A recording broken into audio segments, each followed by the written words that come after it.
The second coming of Christ iprogram yakanangana nekudzoka kwaJesu Kristu. Idi Jesus is coming again. Asi mukati meBible zvinoita sekunge paachauya tinenge tisiri kumachechi, tiri kudzimba, kumabasa, kuminda nekumwe kwakadaro. Muprogramu inoyi ndina mukoma Gift Rodzi tati timboteera kudzimba kwatinoswera.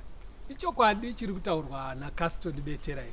Jesu haazouyi tiri kuchechi kana panzvimbo dzekunamatira. Achauya tiri kwatinoswera kwakasiyana-siyana. Ikoko kwacho kwatinoraramira. Kungaa kumabasa, kuzvikoro, kudzimba. Ndosaka tati muchirongwa chinechi titenderei timbozotandarira ikoko kwamunoswera, kwamunoraramira. Mustudio nhasi tina Shailet Chakabveyo ndiye ari kutiisira musign language. Ngoma Givi kwasai vateereri. Vateereri tinokuchingamidzai kuchirongwa The Second Coming of Christ. Tauya kumaraini kwamuri. Tikurukure tichitandara tese ikoko. Right. Kumaraini mungomaka ndokwatiri kudzidza nyaya yekuti mweya yetsvina. Mweya yetsvina part 6. Ndo yatiri kudzidza iyo mukoma. Vhesi rekutanga maakuriziva. Even vateereri tikadai tabvunza vateereri vaitokudza ivhesi racho. Ichi Efeso 6 vhesi ya 12. verengai mukoma. Nokuti hatirwi nenyama neropa, asi navabati, navane simba, namadzishe enyika yerima rino, nemweya yakaipa yedenga. Hondo yatiri ihondo yepamweya yatiri kurwa nemweya yetsvina. Yatinoti mweya yetsvina ndo mweya yerima, ndo mweya yakaipa. Evil angels ndo mademons. Zvese zvakadaro hanzi vane masimba vanobata mweya yerima. Saka vaine simba rakadaro havakunde simba raJesu. Zvinoda kuti zvibva zvazikanwa tiri kumaraini kuti pakaita nyaya dzatiri kuti zvinenge zvine mweya. Tiri kumaraini vanhu ngavarege kufunga kuti saka we are nowhere. Alright. Kungotsanangura kweBhaibheri kwekuti tigare tiri wondi, tisave casual. But kutsanangura kuti vabati vane simba hapasuda kuburitswa pfungwa yekunzi they are invincible. No. Pada kungoburitswa pfungwa yekuti bedzi we should be on the lookout. Otherwise vane simba rinokunda redu vanhu. Yes. Asi harikundira Jesu. Asi harikundira Jesu. Saka izvi neizvi mukoma toda kuti tingoona mimwe minana inoitwa nemweya yetsvina tiri kumaraini. Alright. But end result yacho paine kunyepa. Saka tiri kubatanidza minana nekunyepa. Toona zvazviri kukonzera kumaraini. John 8 verse 44. John 8 verse 44.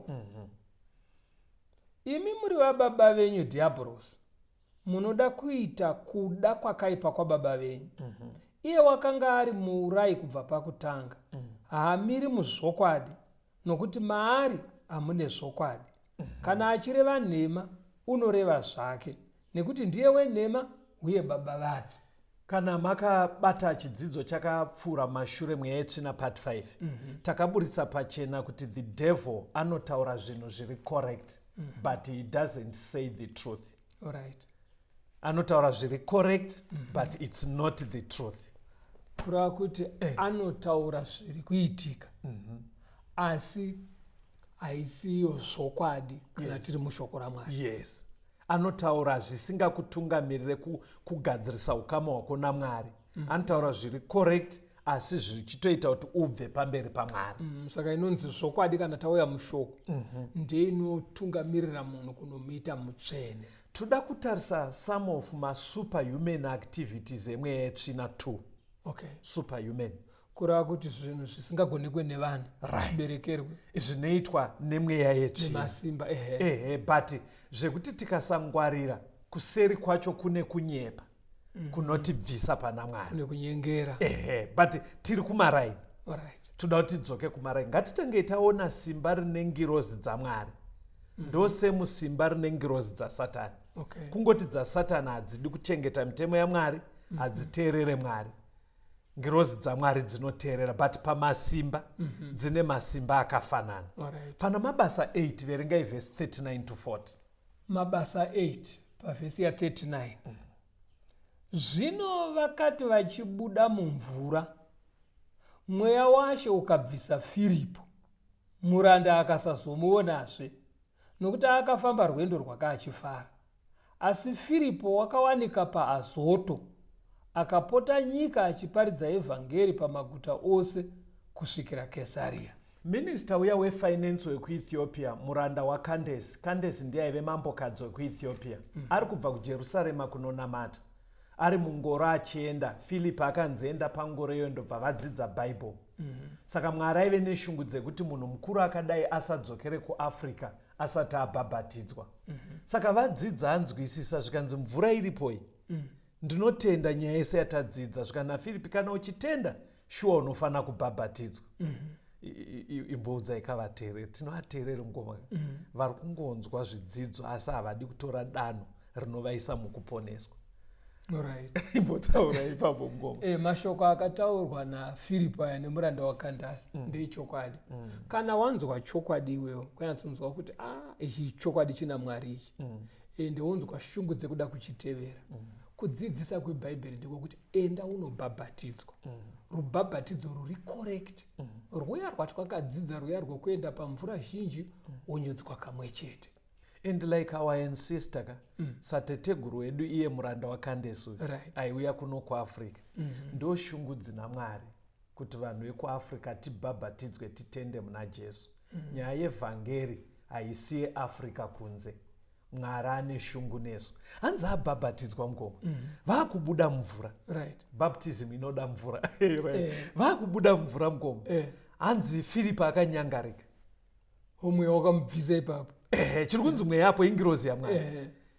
Uya kwakutotarisa kudai so. Munhu uya ari kubva andibhabhatidza. Ndobvatozona kuti aiwa hapana munhu pano. Kwakupinda mungoro yake kwakudii.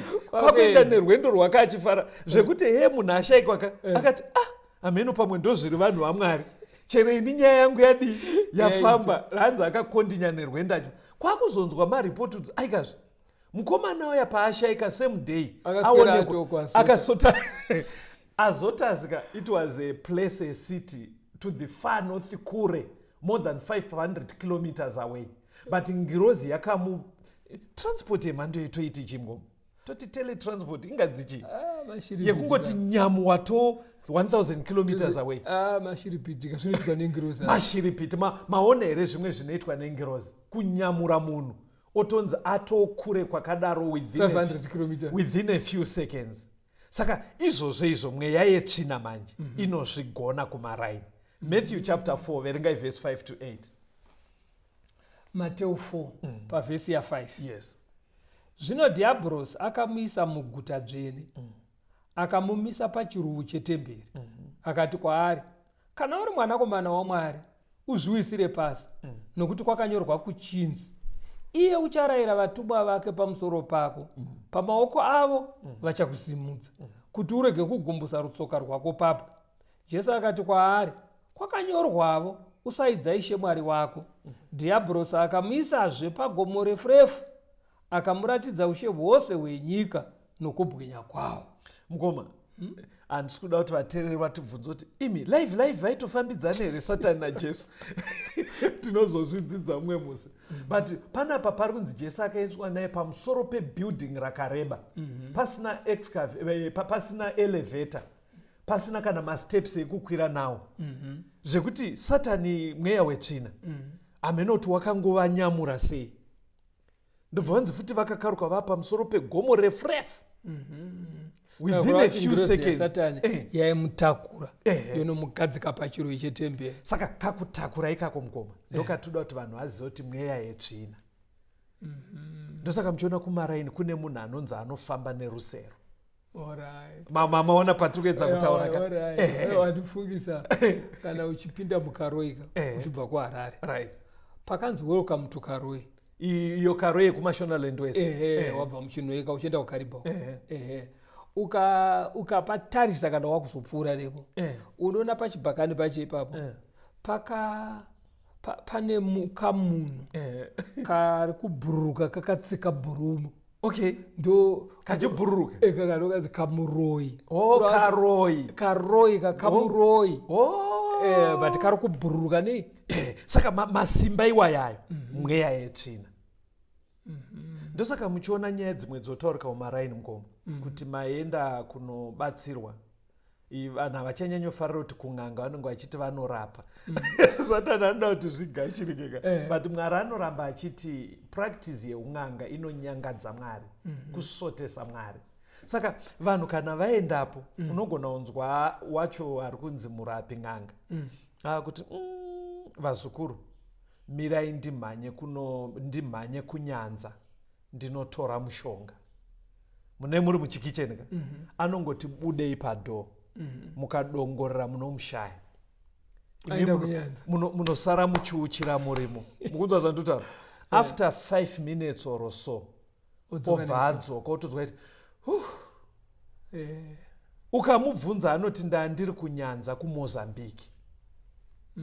Ani mazvona ka imi maikonai kufunga kuti dzimwe nguva ari kunyepa, ari kutotaura zviri correct, but saramusi iroro pariri kuitika kumaraini mweya yetsvina patsimbidzire ngoma kuti ngirozi chiri kunzi mweya yetsvina ka ingirozi dzasatani dzaimbove ngirozi dzamwari dzakatopanduka.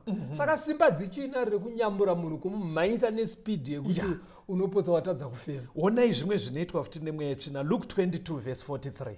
Okay. Luka 22 verse 43 pa43. Ipapo mutumwa akaonekwa naye wakabva kudenga akamusimbisa.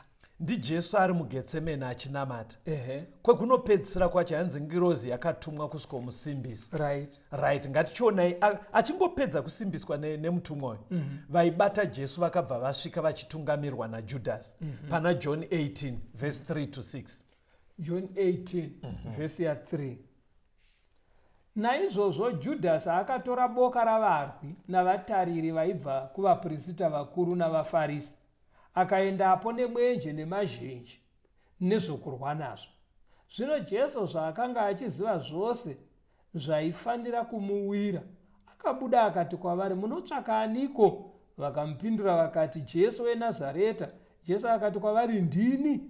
NaJudhasi wakamupandukira wakanga amirevo navo. Zvino wakati areva kwavari achiti ndini, vakasudurukira shure vakawira pasi.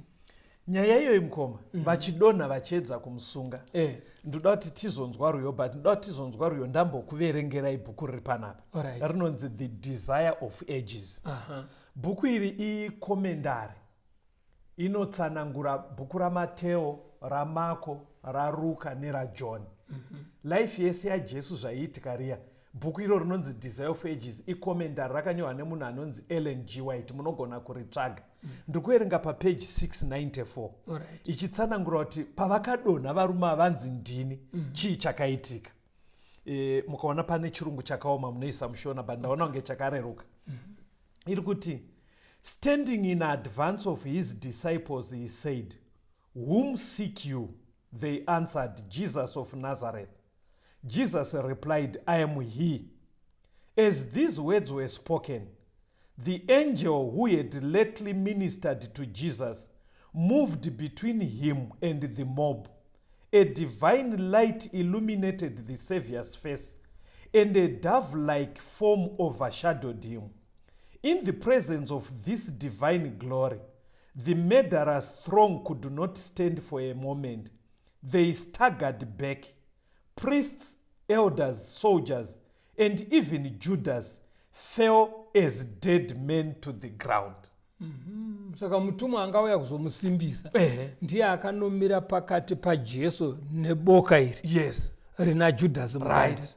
Saka amira kubwinya kwakauya pana Jesu ndo kwakavawisira pasi. Ndobva vadonha vese zvakonzerwa nemutumwa waMwari uyu. Mirai tinzwe rwiyo. Toda kusvikosimudzira papfungwa iyoyi yekudonha kwevarume ava vaida kusunga Jesu.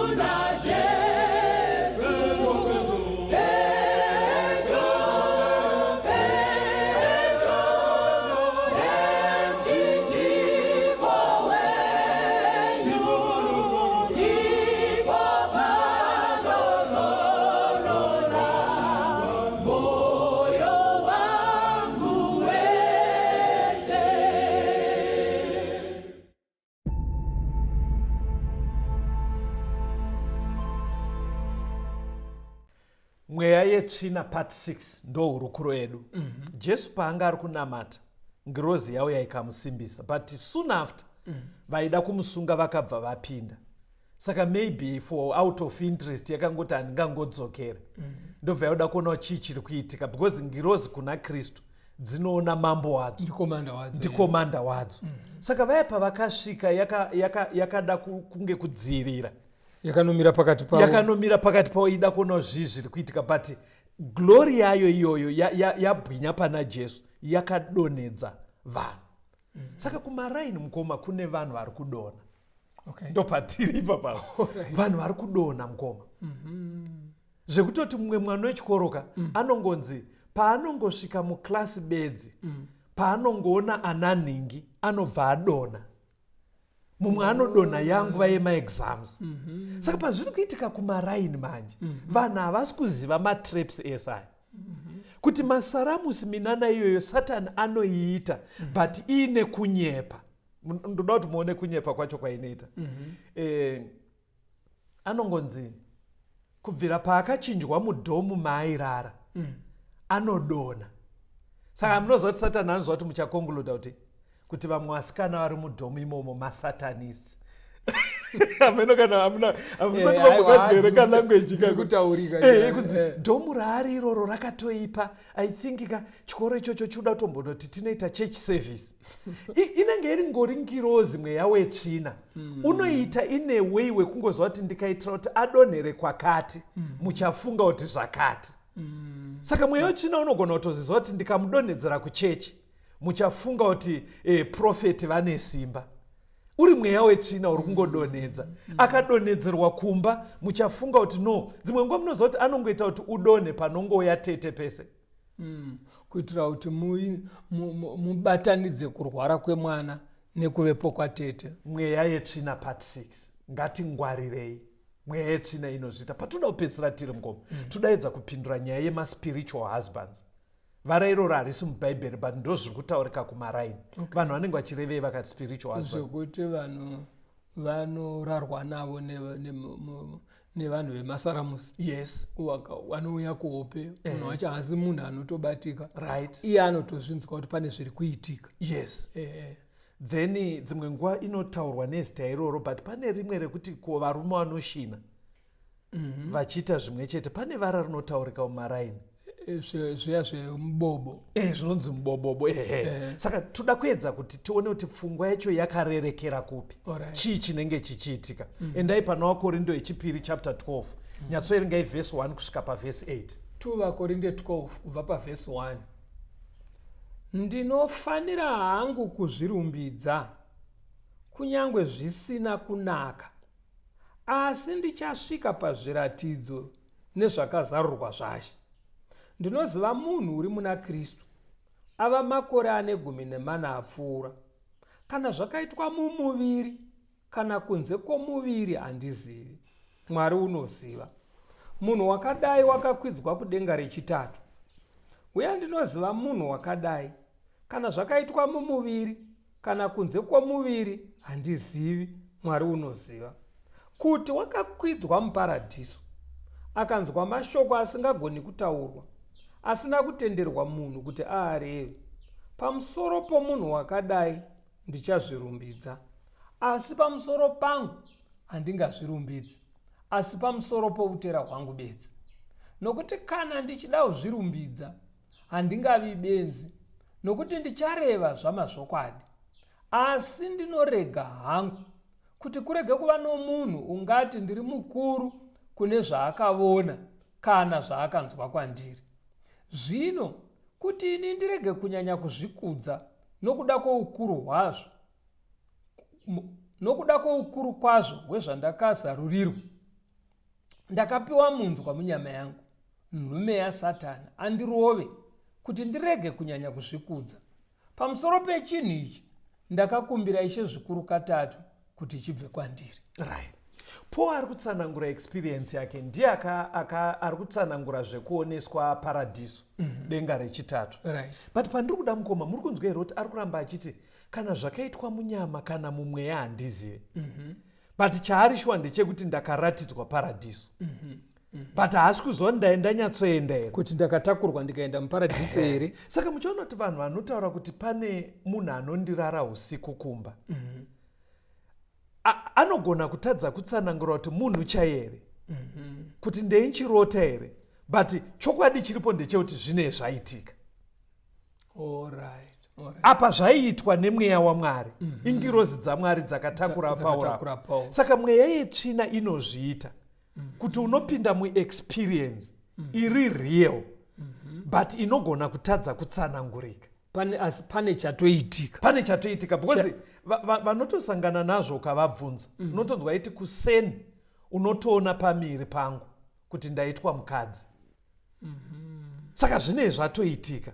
Because munoziva kuti sei ndima ichibatsira. Because paunokurukura nyaya idzi, kuti mune matonyatsomuone here kuti ndiningi, anotokuudzai kuti chete hamuzoudze vanhu here, ndiri kuitwa mudzimai nabamunini, ndiri kuitwa mudzimai nasekuru, vanouya usiku every time. Ko munodii kuskrima kana kuvasundidzira uko?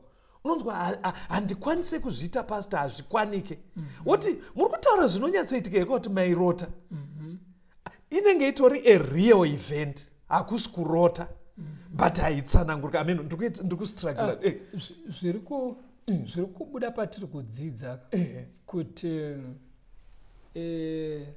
mweya wakaipa unogona kuuya sematakuriro awakaita Pauro kuenda naye kuparadhisi. Iye achinyatsoona kuti pane zviri kuitika, oti handizivi kuti kurota here kana kuti ndakaenda.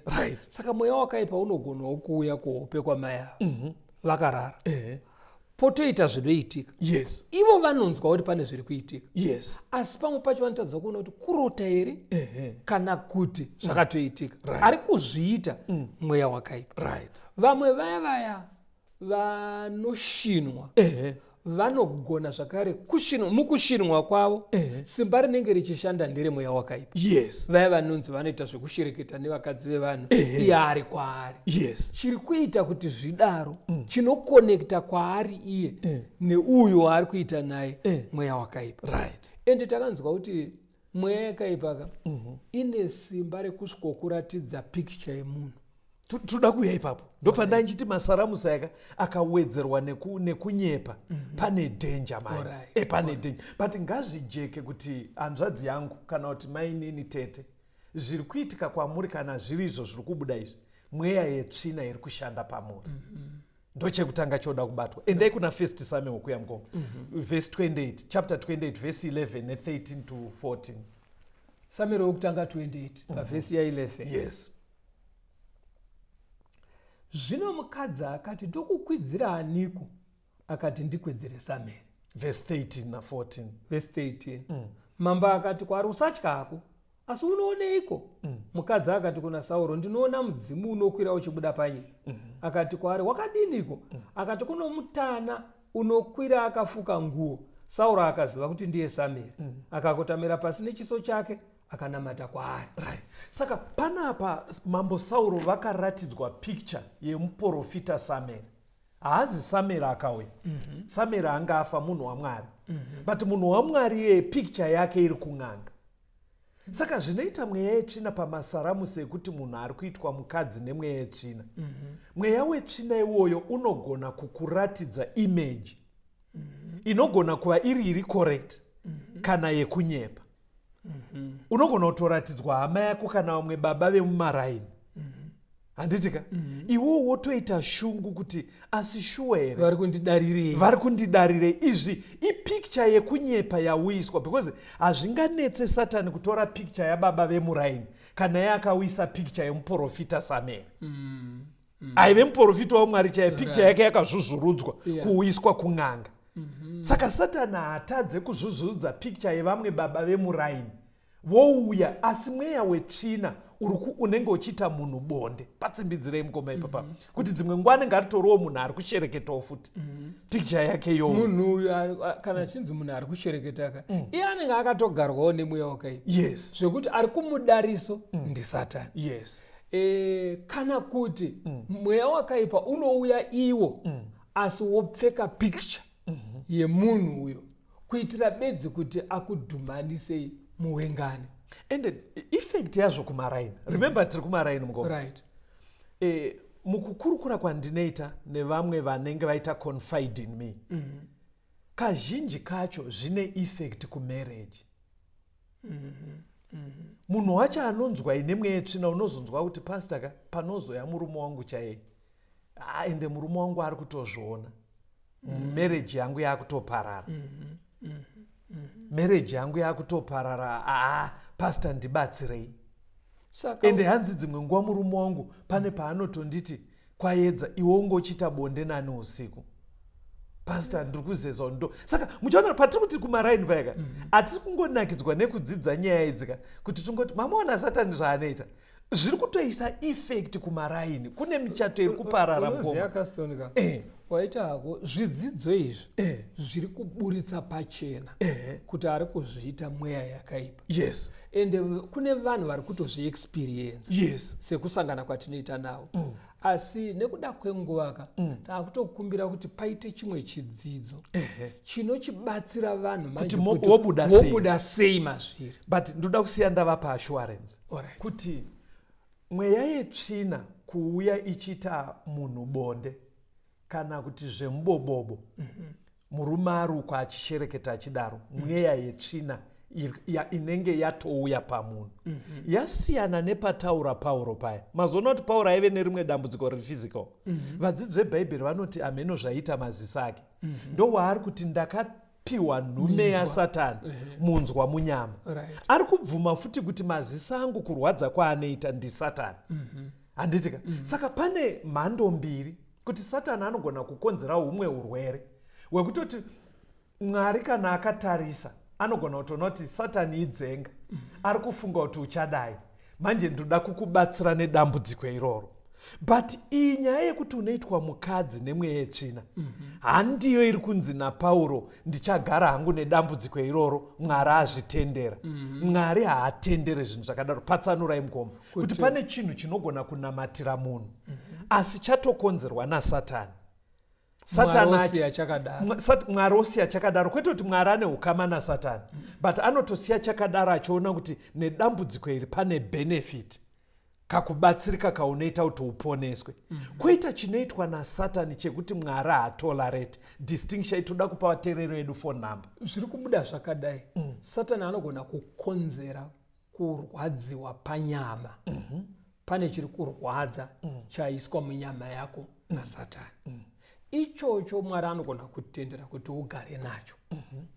Asi kuuya kwaSatani achiita minana iyi yekukutakura kunokuisa kune imwe nzvimbo yekurarwa newe, izvozvo hazvifaniri kuti tigare nazvo. Very good. Saka tinoda kutsvaka muzvidzidzo zvinoteera kuti toita sei kubva, because kudaroka kurarama muukama nemweya yakaipa. Hazvidi kuti pamusha pangodzi mwanaye tinotozomona akumunda uko anongobuda usiku, tomubvunza kuti wabuda nepaite takakiya, mungoti tatojaira ndo zvaanoita. Izvozvo hazvijairirwi. Toda kuti hurukuro dzinoteera dzitibatsire kumaraini, tigare tiri free, tiri vana vaMwari vakachena. Shandisai phone number idzi kuti mugopinda pamaWhatsApp groups atinotumira zvidzidzo.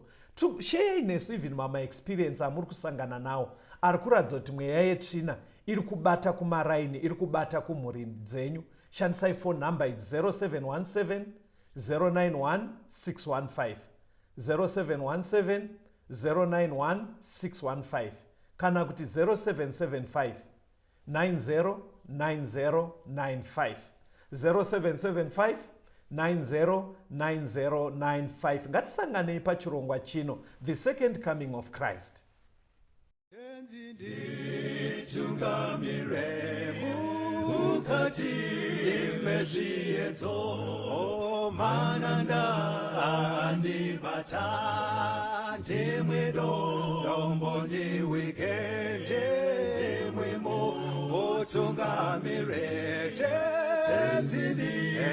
Tungamire se mwana awonyara tabu unganyara tinyanga mananda anomunzwa kanama atinyarara tenzi wenyanza tenzini tungamire aponda yashika nyanza mananda aondichisa andichina zororo ndotsamira kune mwika kandinzwe imwimoti inokutungamira